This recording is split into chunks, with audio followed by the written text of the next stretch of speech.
Hi, everybody. All right, we are now looking at step 2 for our control journal. Last week, we figured out what we wanted it to be, whether it was going to be in a binder or a scrapbook or a notepad or whatever, a notebook, whatever we wanted. If we wanted it vertical, if we want it horizontal, how do we want it? Today, we're going to do the basic setup, okay? So as we go through these steps, we're going to add stuff in, and you're going to add stuff that I might not need, and I'm going to have stuff in mind that you may not need. So we're going to use this to make this us, but have things in it that we need. So we've already gathered our supplies. Here we go with the basic setup. We're going to make dividers for our journal. And I know that you're sitting here going, how am I supposed to do that in a notebook? Well, what I love is sticky notes, because you can move the sticky notes. And when I go through and I tell you what's in each section, you're going to get the idea of how many pages you're going to need. Um, so, yes, you could even do this on the computer. You can do it on Google Keep. You could do it on anything that you need. You can make it digital. So, keep it in mind that if you're using this for, like, if you go out of town and or you're sick or whatever, your family needs to pick up where you left off, they're going to need the password to get to the file to know where it is. um, okay, so here are our sections. Okay, your daily routines and reminders, that is your morning routine, your afternoon routine, and your before bedtime routine. Now, if you've also got an office morning routine, an office afternoon routine, and an office end of day routine, put those in there as well. Unless you want to make a separate one for office, you can do that too. Um, so that goes right there. So right there, what, 6 pages? You can decide if you want it in the front, the back. If you want to take, like, if you're using like a regular notebook, right, ruled notebook, you can take packing tape and you can cover the page in packing tape, and it becomes a dry erase thing. Second section is your basic weekly plan. You're going to need a sheet for Sunday, Monday, Tuesday, Wednesday, Thursday, Friday, Saturday. Okay. Um, I also throw in an extra day for special time with husband, special time with kids, special time as family. So that way, when we get to like family fun day, I can go to that list. I have an extra page for it. So, like, I basically have 14 pages. No, it's less than that. Okay. So, I have a Sunday, renew your spirit. All the different items that I choose to renew my spirit. Monday, weekly home blessing. Plain and simple. Tuesday, for a day. Plain and simple. Wednesday, meal planning day. I have my checklist. What do I need to do for meal planning? So that way I can go right through it. Thursday, errand day.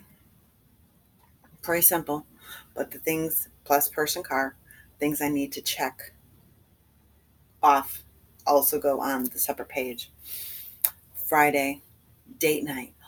What are some ideas for date night? And then what do I need to do to tie up loose ends? What do I need to do at my desk? What do I need to do? That all goes with Fridays. And then, of course, Saturday, family fun day.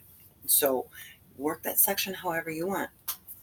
I've done them to where I've had like the sheet of paper with the sticky notes and then they just flip up. Or I've done it with index cards as well, and they just flip up. So then you need a menu and grocery list. This, for me, the menu and grocery list, I do not have a separate section for that. I started with a separate section for that. And then I also added in favorite meals. The ingredient to meal list would be a good one to go in here, that I'm working on. Haven't forgotten about. My binder became too big. So that got its own. Now, every week, let me get to it here. Every week, I have a grocery list and I have my meal list. And that is just right in my calendar. So,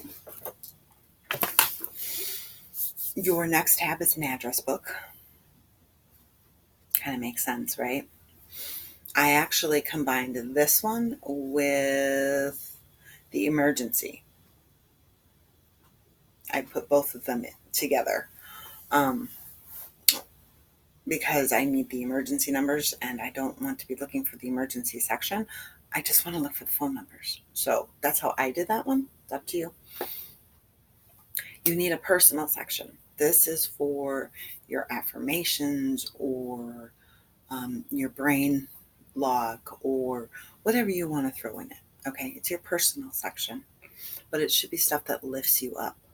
Okay, for me, I've got like my 0 point foods. I've also got my visions for the house, stuff like that. So, oh, in your daily routines and reminders, you're also going to put some different cleaning lists in there. So leave room for that as well. Um, Now, on our emergency section, you're going to need, you know, any emergency information that would be helpful.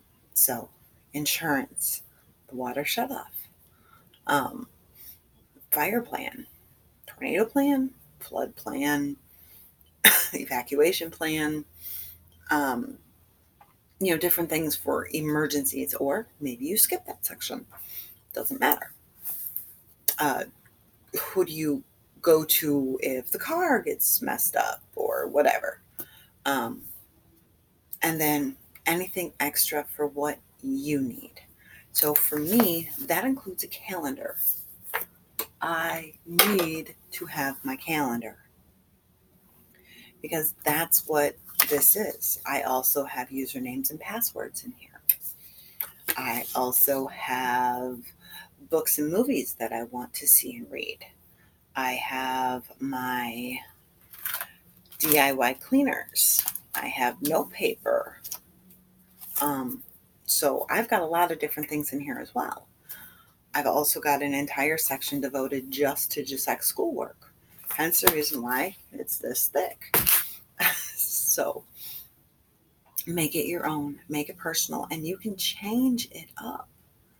It doesn't have to stay the same. If you start working a notebook and you're finding out it ain't working, change it.